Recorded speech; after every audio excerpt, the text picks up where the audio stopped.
There was a time when silence became my most faithful companion. It filled the rooms of my house, lingered in the air like a ghost that refused to leave. 10 years had passed since I had last heard the sound of someone's laughter echoing in my kitchen, or felt the warmth of another body moving through the same space as mine. I had grown used to it, the emptiness, the predictability, the stillness of a life without surprises. My name is Claire, and for a long time I believed that solitude was safer than love. It hadn't always been that way. Once I had dreamed of a happy marriage, a home built on affection and trust. But when my husband left me for another woman, something in me died quietly. It wasn't anger that consumed me. It was disbelief, followed by a deep, aching fatigue. After he left, I promised myself I would never again let anyone have the power to hurt me. The first few months after the separation were a blur. I cried in secret, hiding from everyone, especially my mother, who believed I needed to get out more, to move on. But I couldn't. I didn't want to. My heart had shut down, and I told myself that was enough. I had a small house in Asheville, a steady job cleaning other people's homes, and a church I went to every Sunday. My days were a quiet repetition of the same things: work, chores, prayer, sleep. And in a strange way, that predictability felt like protection. People often asked if I was lonely. I would smile and say no. But deep down, I knew the truth. Loneliness had become like air, invisible but essential to my survival. It was everywhere. On the rare occasions when my friends invited me to a dinner or a local dance, I found excuses to stay home. The idea of sitting across from someone, pretending to care about small talk, exhausted me. The woman I used to be, the one who loved conversation, music, and laughter, was gone. I had buried her the day my husband walked out. The years went by slowly, one season melting into the next. I told myself I was content, that I didn't need love anymore. Love was for the young, for the foolish, for those who hadn't yet learned that people always leave. I had learned it too well. But the universe has a way of mocking the plans we make when we think our hearts are safe. It happened on an ordinary afternoon. I remember the sound of the dog barking outside, sharp and unexpected. I wasn't expecting visitors. I never did. When I stepped out onto the porch, I saw a man standing by the gate, his hands tucked awkwardly into the pockets of his jeans. He smiled, a polite, hesitant smile that seemed to light up his entire face. "Good afternoon," he said, his voice calm but warm. "I'm sorry to bother you. My name's Adrian. I just moved in down the street. I heard you do housekeeping. Is that true?" That was how it began. With a simple question, asked through the rusted bars of my gate. He looked to be in his late 40s, maybe early 50s. There was something decent about him, a quiet kind of kindness that showed in his eyes before he even spoke. Later, I'd learn he was divorced and had a young son who lived with his ex-wife, Susan. But at that moment, all I noticed was his gentle tone and that strange warmth that stirred somewhere deep inside me, a place I thought had turned to stone. I don't know why I said yes to him. I had enough clients already. My schedule was full. But when he asked if I could help clean his house once or twice a week, I heard myself saying, "I can come on Sundays if that works for you." Sundays, the only day I used to reserve for myself, for rest, for quiet. Looking back, I realized that was the moment my life began to change. When I went back inside that afternoon, I tried to ignore the way my heart was racing. I told myself it was nothing, just a new client, that's all. But for the first time in years, I caught myself humming while washing the dishes. That night, I lay in bed longer than usual, staring at the ceiling, replaying the moment our eyes met. There was something about Adrian, something that reminded me of the person I used to be, the woman who believed in connection, who believed in the simple magic of being seen.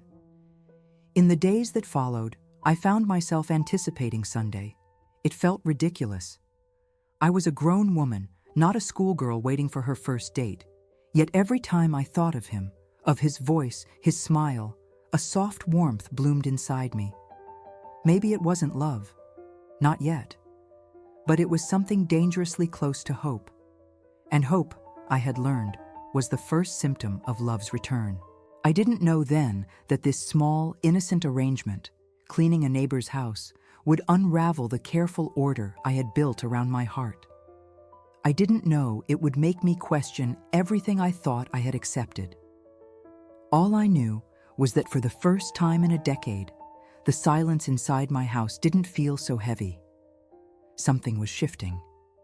Something invisible, but real. And though I tried to resist it, deep down I understood. The woman who had forgotten how to love was beginning to remember.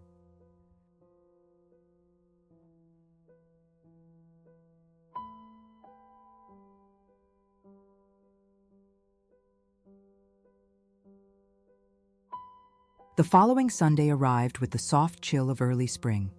The morning sun peeked shyly through the curtains, painting golden stripes across my kitchen floor. Normally, Sundays were the loneliest day of the week for me. The stillness always louder than usual, the clock ticking too slowly, the hours stretching endlessly between breakfast and bedtime. But that morning was different. I woke up before dawn, with an unfamiliar excitement fluttering in my chest. I brewed a pot of coffee and tried to tell myself it was just another day, just another job. Yet everything inside me whispered otherwise. I remember standing before the mirror longer than usual, hesitating between two shirts that looked almost identical. I even brushed my hair twice, as if the simple act could hide the nervous energy pulsing under my skin. It felt foolish, but still I wanted to look presentable. Not beautiful. That word had long been erased from my vocabulary. Just alive. By 8 o'clock, I was walking down the quiet street toward Adrian's house. His home stood at the corner, a modest one-story place with pale blue shutters and a small front porch that faced the morning sun. It looked peaceful, welcoming, much like the man himself. When I knocked, the door opened almost immediately, as if he had been waiting for me. "Good morning, Claire," he said, his voice carrying that same gentle warmth I remembered from our first encounter. "You're early," I smiled, slightly embarrassed. "Old habit. I like to start before the day gets too hot." He stepped aside, motioning for me to come in. "Coffee?" It was a simple gesture, but it caught me off guard. Most clients didn't invite me to sit down, much less share their morning coffee. But something about his tone made it impossible to refuse. We sat across from each other at the small wooden table by the window. Steam curled from our cups, and for a few moments, neither of us spoke. It wasn't an uncomfortable silence. Rather, it felt strangely familiar, like sitting with someone you've known for years. He told me a little about himself, how he'd moved to Asheville after his divorce, how his son Ethan visited sometimes on weekends, how the quiet of the neighborhood helped him think straight again. I nodded, listening, pretending I wasn't studying the details of his face, the faint lines near his eyes, the way his lips curved when he spoke. And when he laughed, softly, almost apologetically, I felt something flutter deep within me. It was so subtle that I almost didn't recognize it, a feeling I hadn't allowed myself to feel in a very long time. At some point, I realized nearly an hour had passed, and I hadn't even started cleaning. I apologized, flustered. "I'm sorry, I've taken up too much of your time." He shook his head. "You haven't. It's nice having someone to talk to. The house feels less empty." Something in his tone made me pause. I looked around, the tidy living room, the framed photos on the wall, and realized that, in its own quiet way, his house mirrored my own. Two people, living separate lives, both pretending that solitude was a choice. When I finally began working, he stayed nearby. Most people left me alone when I cleaned, but not Adrian. He followed me from room to room, chatting about his job at the local hardware store, asking questions about my family, about what I liked to do when I wasn't working. The truth was, I didn't really do much anymore. My life had become so small that his curiosity felt almost intrusive. Yet, for reasons I couldn't explain, it also felt good. Like someone had opened a window in a room that had been closed for years. At one point, he started helping me, carrying the vacuum, moving a chair, drying the dishes I had just washed. "You don't have to do that," I protested, laughing despite myself. "I know," he replied, grinning, "but it feels wrong watching you do all the work while I just stand here." The ease of it all startled me. There was no awkwardness, no pretense, just two people moving around each other as if they had done this 100 times before. It was domestic, almost intimate, though neither of us acknowledged it aloud. When noon arrived, I tried to pack up and leave, but he stopped me. "Wait, don't go yet. I picked up some lunch." He disappeared into the kitchen and returned a few minutes later with takeout boxes, roasted chicken, potato salad, a bottle of soda. "Eat with me," he said simply. And I did. We sat together again at that same wooden table, eating like old friends. He told me stories about his son, about how much Ethan loved building things, how he missed him during the week. I listened, smiling, though every word tugged at something inside me, that longing for a family I had once imagined but never had. As I walked home that afternoon, the air felt different, lighter, softer somehow. My body was tired, but my heart wasn't. That night, I couldn't stop thinking about him, about his laugh, about the way he'd said my name, about how natural it had felt to share a meal, to talk, to simply be with someone again. For the first time in 10 years, I didn't fall asleep thinking about what I'd lost. I fell asleep wondering what might be possible. In the weeks that followed, my life began to quietly rearrange itself around Sundays. I didn't tell anyone, not my mother, not my friends at church. It felt like a secret too delicate to expose to daylight. Every time I walked to his house, a part of me whispered that I was being foolish. But another part, the one that had been asleep for a decade, whispered back, "What if this is what it means to live again?" And so I kept going. Because sometimes, all it takes is one unexpected knock at the door to remind a heart how to beat.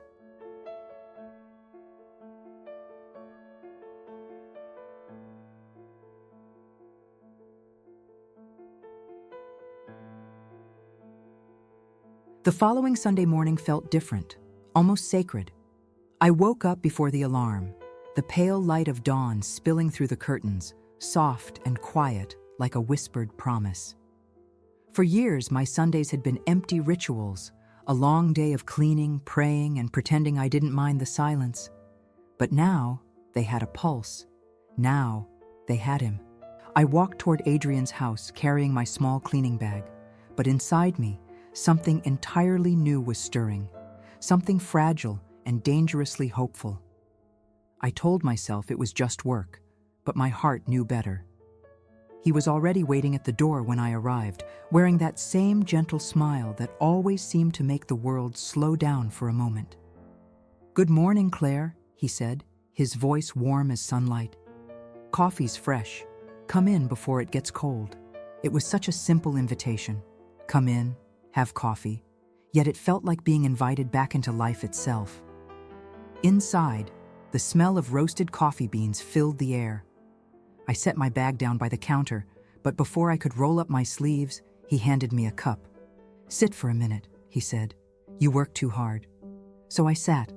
The mug was warm in my hands, the steam rising like soft clouds between us. We talked about everything and nothing, the rain the night before, the neighbor's dog that barked at everyone, how he still couldn't decide where to hang a picture on his living room wall. It was ordinary conversation, yet every word seemed to hum with something unspoken. He told me that Ethan, his son, had called the night before. His eyes softened when he mentioned the boy, a mixture of pride and pain flickering across his face.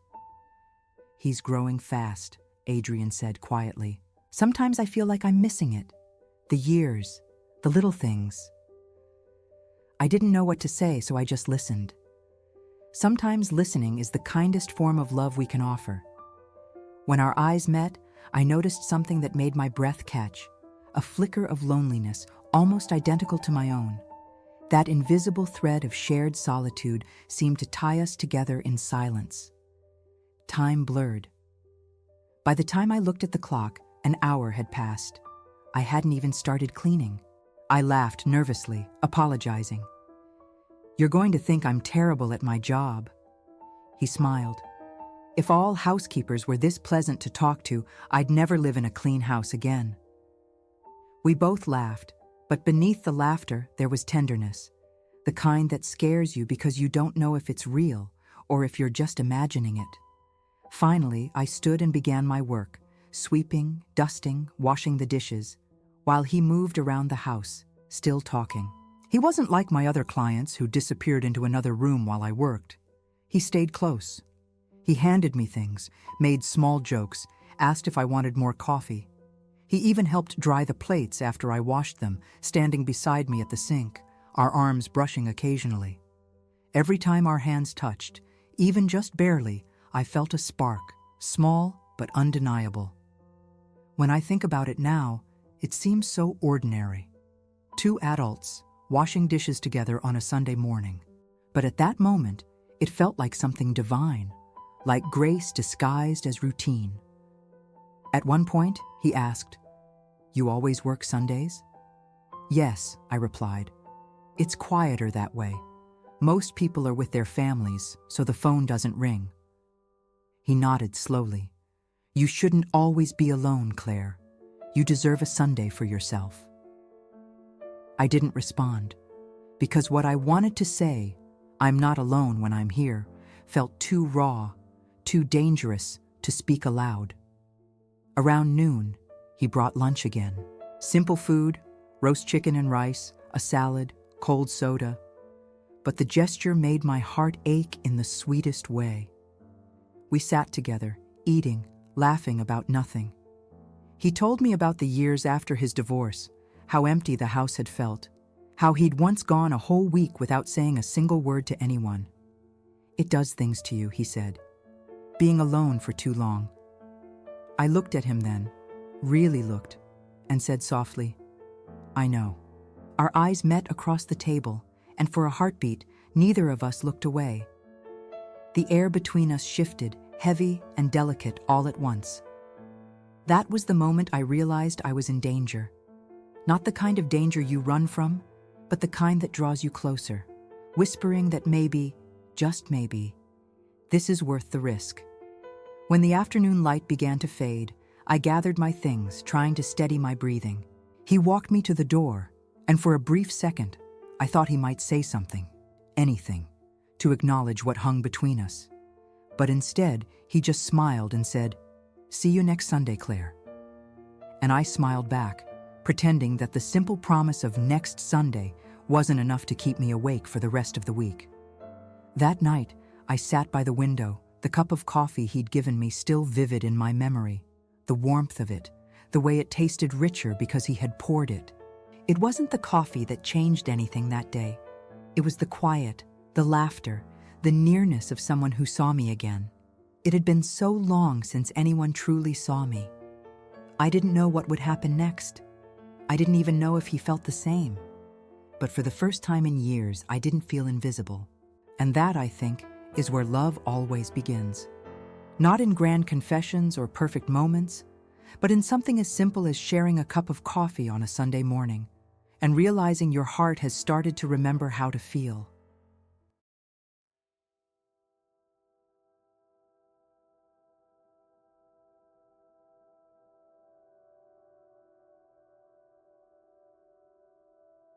The weeks began to move differently after that morning. Not faster, not slower, just softer, as if time itself had decided to stop being cruel to me.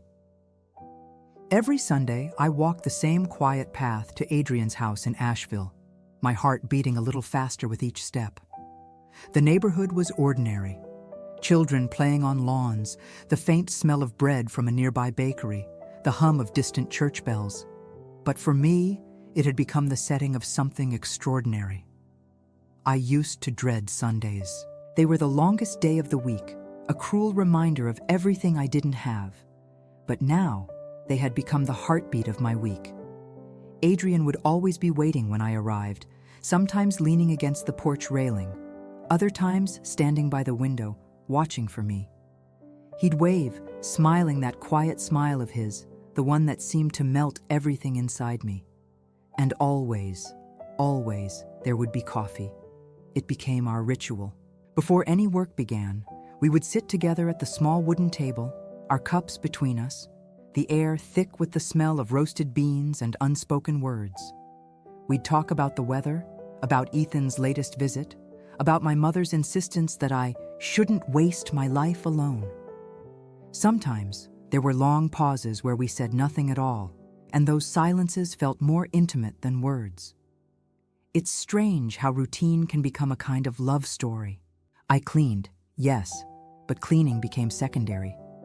I'd find myself slowing down, stretching each task, prolonging my time there, dusting the same shelf twice, folding towels that didn't need folding.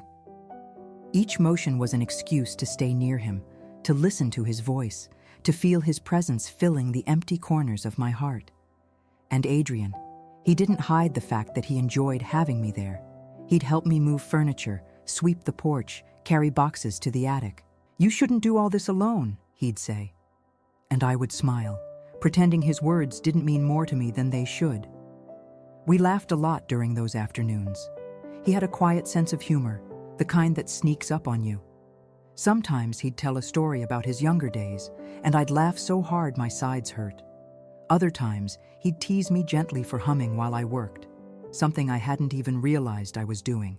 "Sounds like you're happy," he said once while I wiped the kitchen counter. "Maybe I am," I replied without thinking. The moment hung between us, warm and dangerous. He smiled faintly, but his eyes lingered on mine just a second too long. That look haunted me for days. Every Sunday became a little more intimate. He'd offer me lunch, and we'd eat together, sharing stories like old friends. He'd play soft music sometimes, old love songs that filled the house with nostalgia. One afternoon, as we listened to an old record spinning slowly on his turntable, he said, "You know, it's strange. I've lived here for 2 years, and the place never felt like home until you started coming." I didn't know how to respond. My throat tightened, and for a moment, I had to turn away, pretending to rearrange the flowers on the table. Something was growing between us, something fragile but undeniable. We never spoke of it, but it lived in the small moments, when his hand brushed mine as he passed me a dish towel, when his laughter filled the room and I caught myself watching him instead of working, when I saw my reflection in his eyes and felt, for the first time in a decade, that I existed again. But alongside that sweetness, there was fear, because I knew how these stories ended. I had lived through endings before, and yet I couldn't stop myself from falling. One Sunday, near the end of summer, the afternoon sun poured through the windows, painting everything in gold. I was sweeping the floor when Adrian turned off the radio and said quietly, "You know, Claire, I don't think I've ever met anyone quite like you." My heart stumbled. "What do you mean?" He hesitated, as if weighing his words. "You make this house feel lighter. It's hard to explain. I used to think I liked being alone, but now, when you leave on Sundays, it feels too quiet again." I wanted to tell him that I felt the same, that my house too became unbearable after I left his, that the silence pressed harder against my chest every time I closed my front door, but I didn't. I just smiled, keeping the truth tucked safely behind my ribs. That evening, as I walked home, the sunset burned deep orange behind the trees. I remember thinking that the light felt heavier somehow, like it carried all the things we hadn't said. Over time, people began to notice the change in me. My mother said I looked happier. My coworkers said I had a glow. I brushed it off, pretending not to know what they meant. But inside, I knew exactly what had changed. I had started to feel alive again. It wasn't love yet, not the kind that breaks rules or makes promises, but it was something close. It was tenderness, companionship, the comfort of knowing that someone was waiting for me every Sunday. And perhaps in another life, that would have been enough. But love, even when quiet, has its own momentum. It moves forward whether you want it to or not. Each week, the space between us grew smaller. Each smile lasted longer. Each silence said more. And deep down, I knew. It was only a matter of time before the line we had drawn between friendship and something more would blur completely.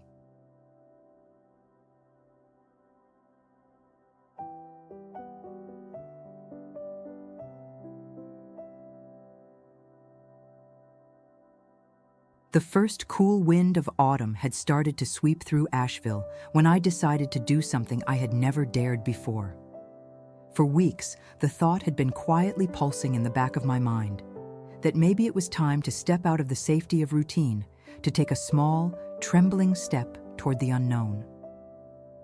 It began on a Sunday like any other. I was cleaning the living room while Adrian fixed a loose hinge on one of the kitchen cabinets. The air smelled faintly of lemon polish and brewed coffee. The radio hummed an old love song from the corner of the room, one of those songs that carries a truth you don't want to hear. He looked up and smiled at me, that familiar, soft smile that could undo me without a word. "You know," he said, "you don't have to work so hard every time you're here. Just sit for a minute." "I can't," I said, laughing. "If I stop now, I'll never start again." But the truth was, I didn't mind the work. Every movement, sweeping, dusting, folding, was a way of being near him, of prolonging the quiet joy of our Sundays. And yet, that afternoon, something inside me ached differently. I wanted more than small talk and shared chores. I wanted to know what his hands would feel like if they weren't holding a broom or a coffee cup. When I left that day, the ache followed me home. I tried to pray, to distract myself, to silence the storm rising in my chest. But the words of the song we'd listened to wouldn't leave my head. Maybe this time, I'll be lucky. By Wednesday, I couldn't resist anymore. I wrote his number on a small piece of paper and stared at it for almost an hour before dialing. When he answered, his voice was warm, familiar, and hearing it made my courage falter. "Adrian," I said, my tone too careful. "I was wondering, would you like to have dinner at my place this Sunday?" After I finished cleaning, of course. There was a pause, long enough for me to regret every choice I'd made that day. And then his voice softened. "Dinner? With you?" "Yes," I said quickly, my cheeks burning even though he couldn't see me. "It's nothing fancy, just dinner." "I'd like that," he said finally. "I'll bring the wine." When Sunday came, I woke before sunrise. The entire morning, I moved around the kitchen in a blur, chopping vegetables, seasoning the sauce, setting the table with the good plates I hadn't used in years. It felt ridiculous, but my heart beat with a kind of happiness I hadn't felt since I was a young woman in love. I even lit candles. By the time I finished at his house and hurried home to prepare, my hands were trembling. Every sound, the clinking of forks, the bubbling of the sauce, felt like part of some sacred ritual. I changed into a simple dress, one I hadn't worn since before my marriage ended. It wasn't new or fashionable, but it made me feel like someone worth looking at again. When the doorbell rang, I almost couldn't breathe. Adrian stood there holding a bottle of red wine and a small smile that seemed both shy and certain. "I didn't know what goes with your cooking," he said, "but this seemed safe." "It's perfect," I replied, though I barely heard my own voice over the sound of my heartbeat. The evening unfolded gently. The food was simple but warm: pasta with homemade sauce, garlic bread, a small salad. We sat across from each other, the candlelight flickering between us, the scent of wine and roasted tomatoes filling the air. He told me stories about Ethan, about how his son had recently built a treehouse with Susan's help. There was tenderness in his voice when he spoke of them, a tenderness that stung me more than I wanted to admit. I smiled anyway, nodding, pretending that the words didn't pierce. We laughed too, About little things, about his terrible cooking skills, about how I had once broken his vacuum cleaner by accident. The laughter was easy, but beneath it ran a current neither of us dared to name. When the plates were empty, the silence deepened. The candles burned low, their light soft and trembling. He looked at me across the table, his eyes dark and gentle, and for a moment, everything else disappeared. The years of loneliness, the fear, the walls I had built. It was there, the pull, the longing, the wordless confession that filled the air between us. I could feel it like gravity drawing me toward him. I wanted to reach across the table, to take his hand, to tell him what I'd been holding inside since that first cup of coffee. But then doubt whispered its cruel reminder. He might not feel the same. So I stayed still, smiling, pretending to be calm, even as my heart ached for something I was too afraid to claim. He must have felt it too. I saw it in the way he looked at me, his eyes lingering, uncertain. But he didn't move either. Perhaps he was afraid of breaking the fragile balance we had built. Perhaps he was protecting me. Or perhaps he was protecting himself. When the evening ended, he stood and helped me clear the table, his hand brushing mine once, lightly, a brief, electric touch that left me trembling. At the door, he hesitated. The silence between us was so full, it almost had weight. "Thank you, Claire," he said softly. "For dinner. It was wonderful." "Any time," I whispered. He smiled, his gaze lingering one last moment, and then he left. When the door closed, I leaned against it, eyes burning with tears I didn't want to shed. It wasn't rejection, not exactly. It was something far more complicated, the pain of almost having what you've longed for, the ache of a love that was real but unfinished. That night, I sat by the window long after midnight, the candles melted to nothing, the wine half gone. I replayed every glance, every silence, every moment when one of us could have spoken but didn't. And I realized that sometimes love isn't lost because it never existed, but because neither heart was brave enough to claim it. That dinner became my memory of almost. The night that could have changed everything, and instead changed nothing at all.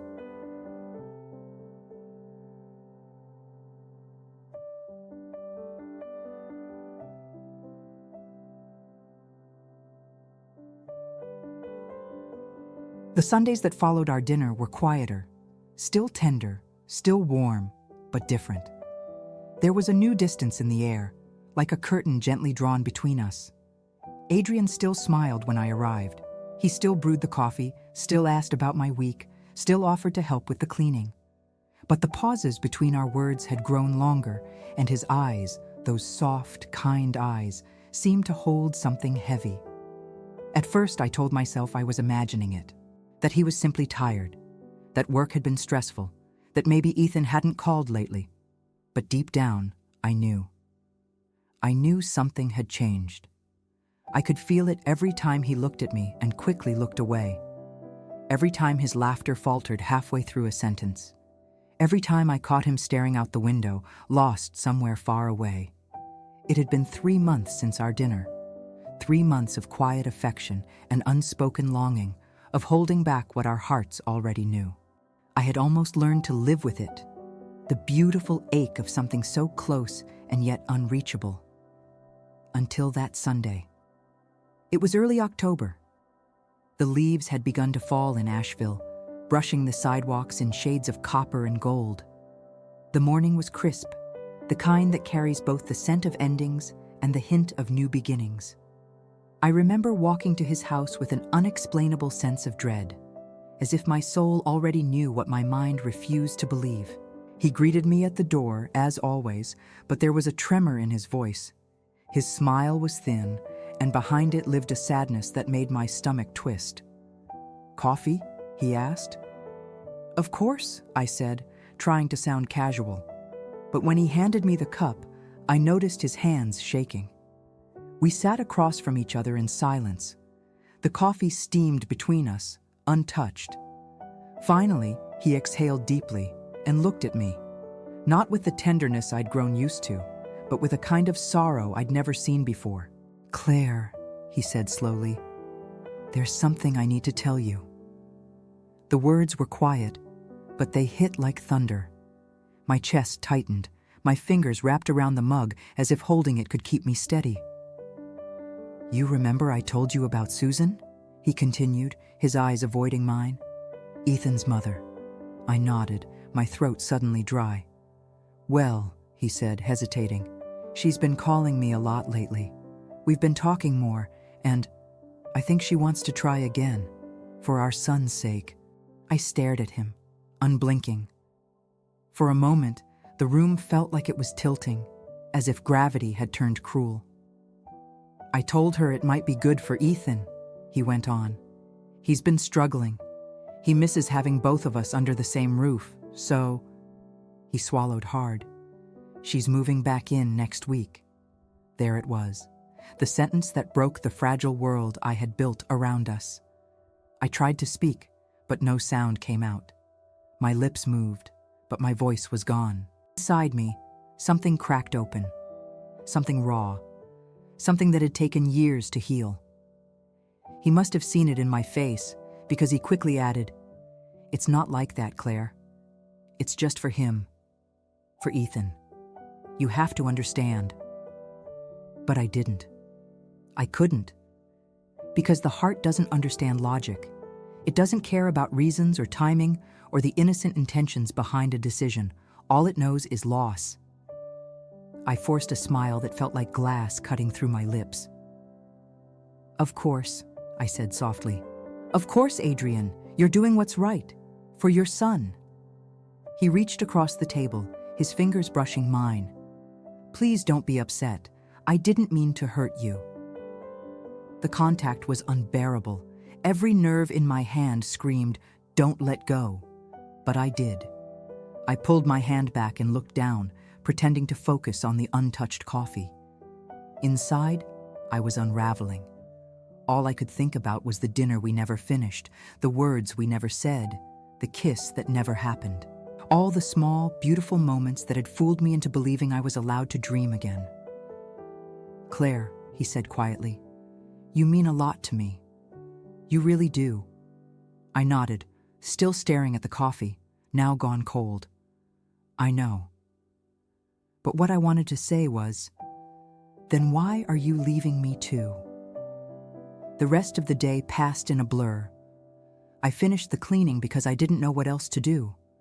My hands moved on their own. Washing dishes, folding towels, sweeping floors. The motions felt mechanical, empty. Every sound echoed in my head like the ticking of a clock marking the end of something precious. When it was finally time to leave, he followed me to the door. I could feel his gaze burning into my back as I stepped outside, but I didn't turn around. I couldn't. As I walked home, the sky darkened too early, the air heavy with rain. The world seemed quieter than usual, as if it were mourning with me. That night, I lay awake, listening to the wind rattle the windows. It sounded like a voice calling my name from somewhere far away. Every memory replayed in my mind, the laughter, the coffee, the dinners, the way he'd say my name like it was something worth holding. I realized then that love doesn't always end with betrayal. Sometimes it ends with an apology, and sometimes that's even harder to bear. I wept quietly into my pillow until dawn. Not because he had chosen someone else, but because, for the first time in years, I had dared to believe in love again. And fate had reminded me that even the most beautiful awakenings can end in silence. When morning came, I brewed a cup of coffee and sat alone by the window. The steam rose just like it had in his kitchen, curling softly through the air. Only this time, there was no one to share it with. And yet, in that stillness, a single thought came to me. Gentle, devastating, true. He may have broken my heart, but he also reminded me that it was still beating.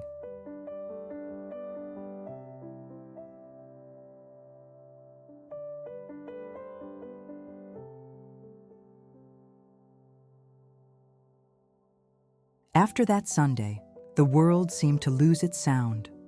The laughter that used to echo through Adrian's house, the light footsteps on the hardwood floor, the quiet rhythm of two hearts pretending not to beat for each other. Gone. What remained was silence. A silence that followed me everywhere I went, heavy and unrelenting. The first Sunday I spent without him, I tried to fill the void with noise. I turned on the radio, opened the windows, even baked bread just to hear something bubbling, something alive. But no sound could cover the hollow ache inside me. My body went through the motions, kneading dough, wiping counters, but my mind was somewhere else. It kept replaying that last day, that last look. The tremor in his voice when he said, "She's moving back in next week." I thought time would soften the pain, but instead, it made it sharper, more precise. Every detail became a memory I couldn't escape. The smell of his coffee, the way his voice deepened when he was tired, the sound of his laughter breaking the stillness. I wanted to forget, but forgetting him felt like erasing the only proof that I had lived again. I tried to tell myself that what I felt for him wasn't love, that it was simply gratitude, admiration, loneliness disguised as affection. But every time I closed my eyes, I saw his face, and my heart refused to believe the lie. It was love, even if it never became anything, even if it existed only in the spaces between our silences. There's a cruel kind of beauty in an unconsummated love. It never gets old, never disappoints. It stays perfect because it never had the chance to fail. But that perfection is poison. It keeps you living inside what might have been. I started avoiding the street where he lived. The first few times I passed by, I saw his porch light glowing softly in the evening. Once, I thought I heard voices, his and hers, Susan. I imagined her laughter filling the spaces I used to fill with my quiet presence. It hurt more than I thought it would. The human heart is strange. It can survive betrayal, distance, even death, but the ache of almost can destroy it. I would lie awake at night wondering if he ever thought of me. If he missed our Sunday coffees, our shared jokes, the easy comfort that had once existed between us. I told myself he probably didn't. That men like him, good and gentle as they are, know how to compartmentalize.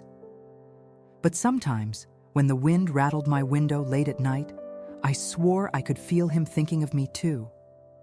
Maybe that's what unspoken love does. It keeps both souls tied in silence. One afternoon, I saw him again by accident. I was walking through the small market on Maple Street, picking up groceries, when I heard his voice behind me. I froze. My hands trembled so much that I almost dropped the apples I was holding. "Claire?" I turned. He was standing a few feet away, holding a paper bag, looking exactly the same, except for his eyes. They carried something softer now, like apology and nostalgia mixed together. "Adrian," I managed to say. "Hi." He smiled, hesitant. "You look good. It's been a while." "Yes," I whispered. "A while." The air between us filled with all the things we couldn't say.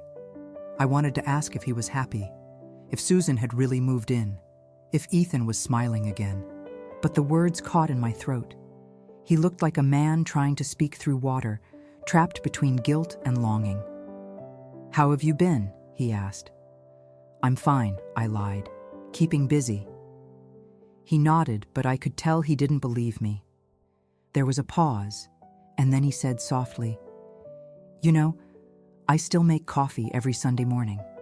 I don't think it tastes the same, though." That single sentence nearly shattered me.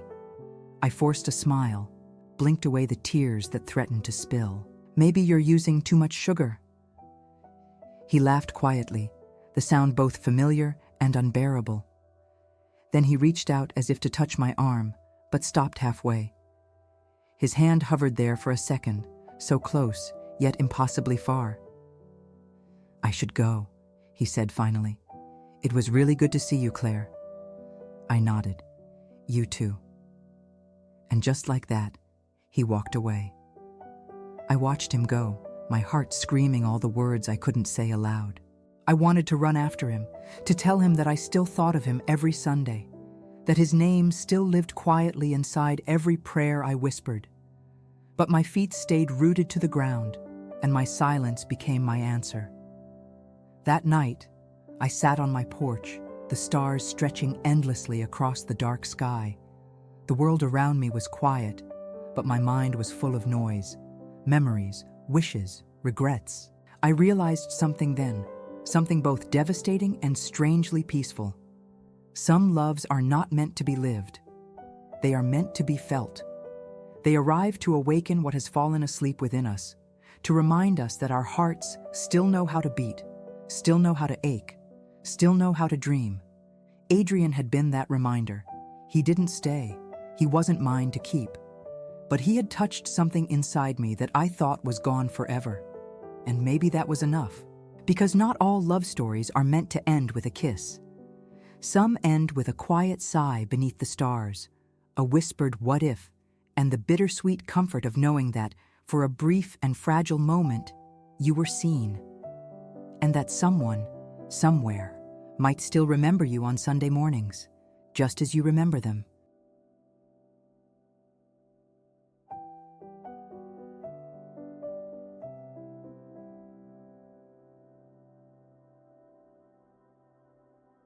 After that brief encounter at the market, my world seemed to fold into itself. The days moved forward, as they always do, but I was no longer truly part of them. Life continued around me, people laughing, children running through the park, church bells ringing on Sunday mornings. Yet it all felt like a distant echo. Silence became my closest companion again, only this time it was heavier. Before Adrian, my solitude had been numb, almost comfortable. A quiet I had learned to live with. But now, it was different. Now it had a shape, a voice, a memory attached to it. It had him. Every Sunday morning, I still woke up early, just as I had for years. I would stand in the kitchen, the light spilling gently across the counter, and for a few foolish seconds, I'd catch myself reaching for an extra coffee cup, before remembering there was no one left to share it with.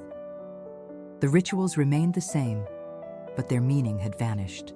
I still went to the market, still cooked small meals for one, still folded my sheets neatly before bed. But everything I touched seemed to carry his absence. The world hadn't changed. I had. I had tasted what it meant to feel alive again, and now every hour of quiet reminded me of what I had lost. Sometimes I wondered what his house looked like now. If Susan had brought her favorite flowers, if Ethan's laughter filled the rooms where I once worked in silence. I liked to think she had brightened the place, made it feel like home again. After all, Adrian had always longed for that, the feeling of family, of belonging. And still, a small, selfish part of me hoped that every now and then he thought of me too. It's strange how memories can become ghosts, not the frightening kind, but the gentle ones that linger in doorways and corners, brushing past you just long enough to make your heart ache. I saw him everywhere, in the way the autumn light hit the trees, in the smell of coffee brewing, in the way a song could suddenly stop me mid-step. The world had turned into a museum of us. Weeks passed, then months. People around me assumed I had moved on. They smiled when they saw me at the market, commented on how peaceful I looked. If only they knew that peace can sometimes be just another name for surrender.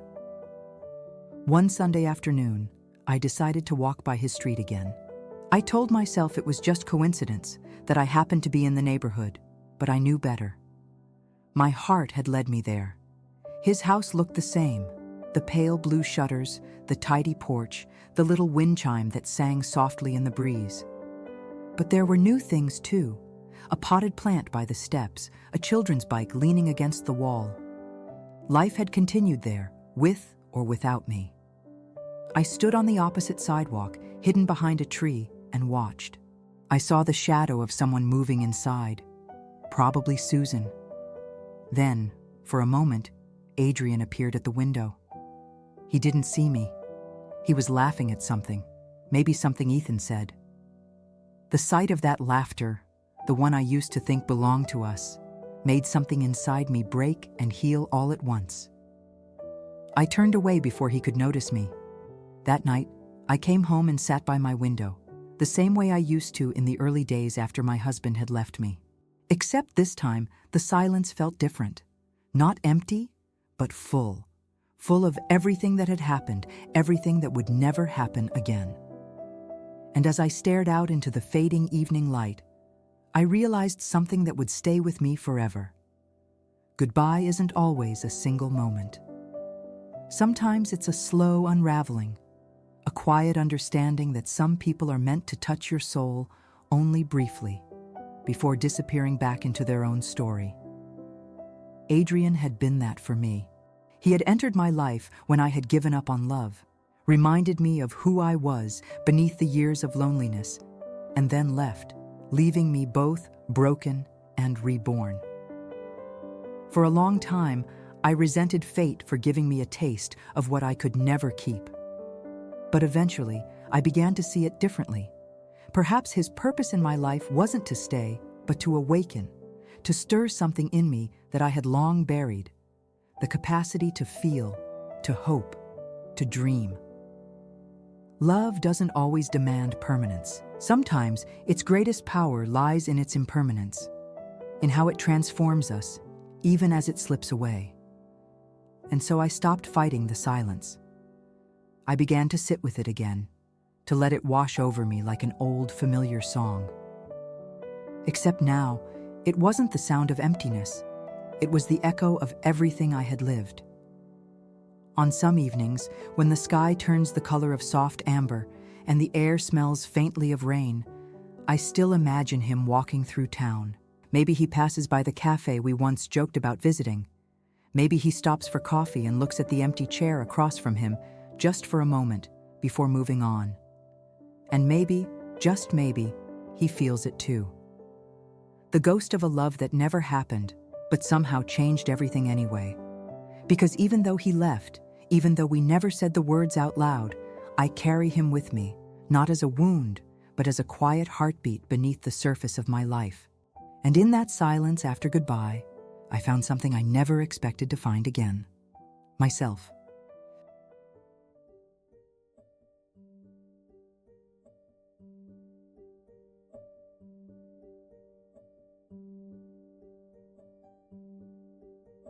Pain is a strange teacher. It doesn't arrive gently, and it never asks for permission. It crashes into your life like a storm, tearing, unmaking, exposing. But when it finally leaves, you realize it has rearranged you into someone stronger, quieter, and somehow wiser. That was what I learned in the months after Adrian disappeared from my story. At first, I fought against the pain. I tried to numb it with routine, with work, with church, with the meaningless rhythm of days that all looked the same. I thought if I moved fast enough, the ache would fade behind me like a fading echo. But grief has a way of walking in step with you, patient and relentless. It doesn't rush, it waits. And so, I learned to stop running. I started spending my evenings by the window again, but not in the same way I used to. In the past, I'd sit there counting what was missing. Now, I sat there simply being. Watching the world move, the light change, the leaves fall and return. I began to notice things I had long stopped seeing. The way dusk turned the rooftops gold, the way the wind made the trees sway like they were breathing. It was strange. The more I accepted my solitude, the less it hurt. I began to understand that peace doesn't come when life gives you what you want, but when you learn to be grateful for what you had. And I had loved, even if only for a short time. Even if that love had remained unspoken, unrealized. One Sunday afternoon, as I sat with a cup of tea, I found myself thinking about everything Adrian had unknowingly taught me, about how he had walked into my life like a quiet miracle, and reminded me that I was still capable of tenderness, of laughter, of anticipation. Before him, my heart had been a locked room. After him, even though it ached, it was open again. That realization didn't erase the pain, but it gave it meaning. It turned my sorrow into something softer, something almost sacred. I understood now that love is not always meant to stay. Sometimes it comes only to awaken us, to shake the dust from our souls, to remind us that we are alive. And once it has done its work, it leaves. It took me a long time to forgive the story for ending the way it did. For a while, I felt cheated, as if life had given me a taste of warmth only to pull it away. But slowly, I began to see that maybe the point was never to keep the warmth, but to remember it. Some people enter our lives not to be ours, but to show us the path back to ourselves. That's what Adrian had done. He had been the bridge between who I was and who I was becoming. There's a certain grace in accepting that truth. It doesn't erase the memories, the smell of coffee, the laughter echoing in his kitchen, the look in his eyes that said what his lips never could, but it softens them. It turns them into small lights instead of sharp blades. One night, months later, I went outside and looked up at the stars. The air was cool, the kind that bites gently at your skin but clears your mind. I closed my eyes and whispered, "Thank you." Not to him exactly, but to life, to the universe, to whatever force had decided that our paths should cross, even briefly. Because despite the heartbreak, despite the unanswered questions, I couldn't deny that meeting him had changed me. He had reminded me that love doesn't always need a future to matter. Sometimes it just needs a moment, a glance, a shared silence, a Sunday morning coffee, to alter everything you are. When I think about him now, I no longer feel the sharp pain I once did. Instead, I feel a quiet warmth, like the final notes of a song fading into the air. I don't know where he is, or whether he ever thinks of me, but I like to imagine that, in his own way, he learned something too. Maybe he realized that the heart doesn't have to choose permanence to know love.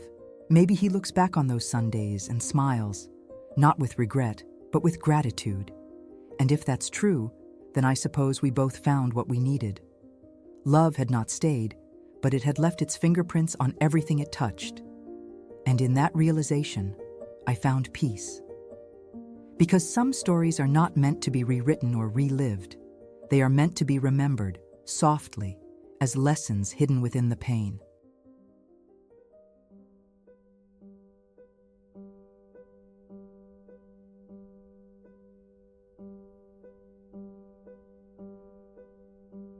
There are still mornings when I wake up and feel the faint tug of your presence, as if the air itself remembers you.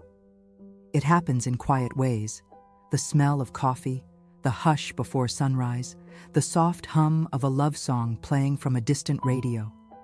You are everywhere and nowhere, like the whisper of a dream that never fully fades. If I could speak to you one last time, Adrian, there are things I would tell you. Not to change the past, but to release what still lingers between us, the words that never found their way to your ears. First, I would tell you that I forgive you. Not because you asked for it, or because I owe it to you, but because forgiveness is the only way I can keep breathing without bitterness. When you told me that Susan was moving back, I thought my heart would stop. I wanted to hate you then, for choosing safety over possibility, for walking away just when I had finally begun to hope again. But with time, I understood. You were trying to do what was right. You were trying to be a father, to fix what had once been broken. And though it broke me too, I can't hate you for being good. You see, love doesn't always look like what we expect. Sometimes it looks like letting go. If I could tell you one more thing, it would be this: you changed me. Before you, I lived behind invisible walls, a ghost of myself, breathing but not really alive. I had convinced myself that love was a story meant for other people, that my chapter had ended long ago. Then you arrived, not with fireworks or promises, but with small kindnesses. A smile at the gate, a shared cup of coffee, a laugh that reached all the quiet places in me. You didn't rescue me. You simply saw me, and that was enough. You reminded me what warmth felt like, what it was to wait for something again, even if it was just Sunday morning. You brought color back into my gray world, and though you left, that color never fully faded. If I could, I would thank you for that. I would thank you for teaching me that love doesn't have to end with possession, that sometimes love is simply the courage to feel, even when there's no promise of return. I would tell you how strange it is that even now, after all this time, a part of me still turns toward the door on Sunday afternoons, expecting to hear your knock. The body remembers, even when the mind pretends to forget. My hands still know the shape of the coffee cup you used, the chair where you like to sit, the sound of your quiet laughter when something caught you by surprise. I would tell you that I still talk to you sometimes, not aloud, not in madness, but in thought, the way we speak to those who once changed our story. I ask you questions I'll never hear answered. Do you still make coffee on Sundays?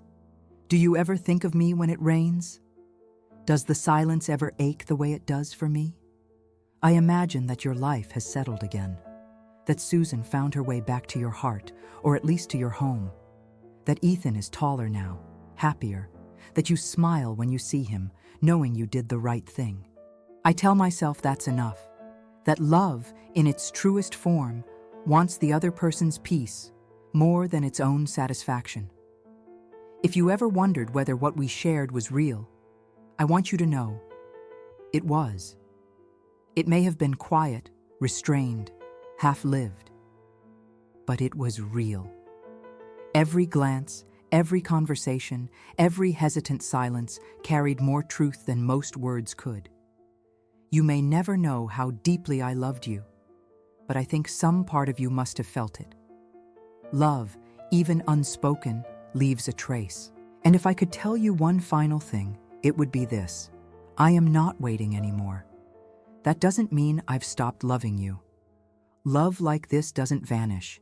It transforms. It becomes something gentler, quieter. It becomes gratitude. I no longer wake up longing for what might have been.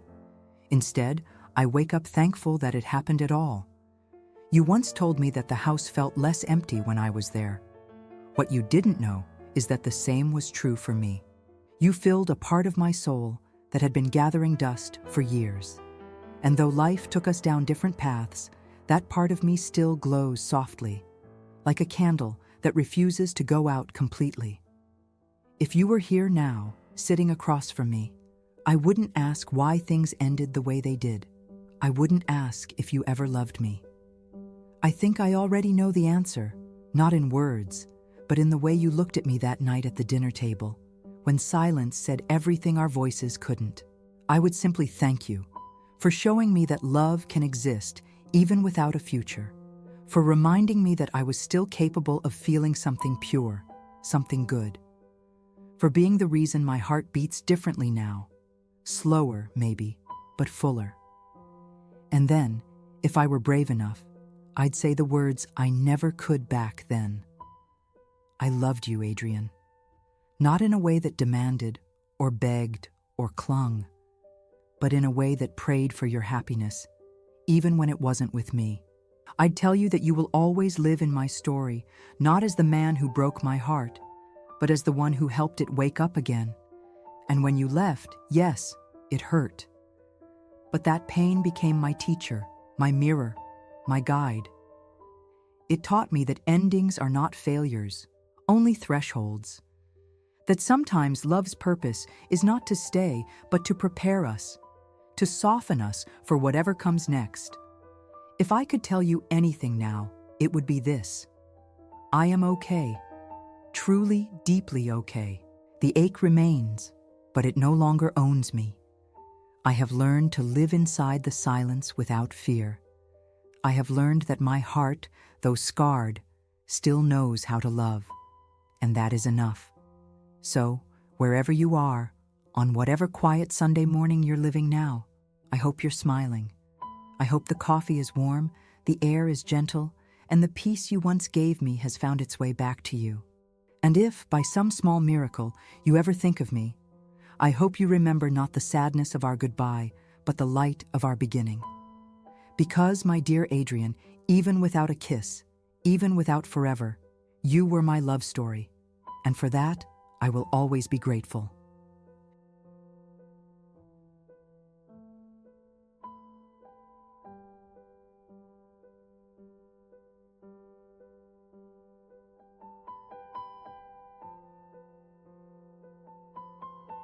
If this story touched your heart, take a moment to share your thoughts below. Have you ever loved someone in silence, someone who changed your life, even if they could never stay? I'd love to read your reflections in the comments. If you felt the emotion behind Claire and Adrian's story, please like this video, subscribe to the channel, and turn on the notification bell. It helps our stories find more hearts like yours. And remember, love doesn't always need forever to be real. Sometimes it just needs a moment. See you in our next video, where another story will remind you that even in heartbreak, the soul always finds a reason to rise again.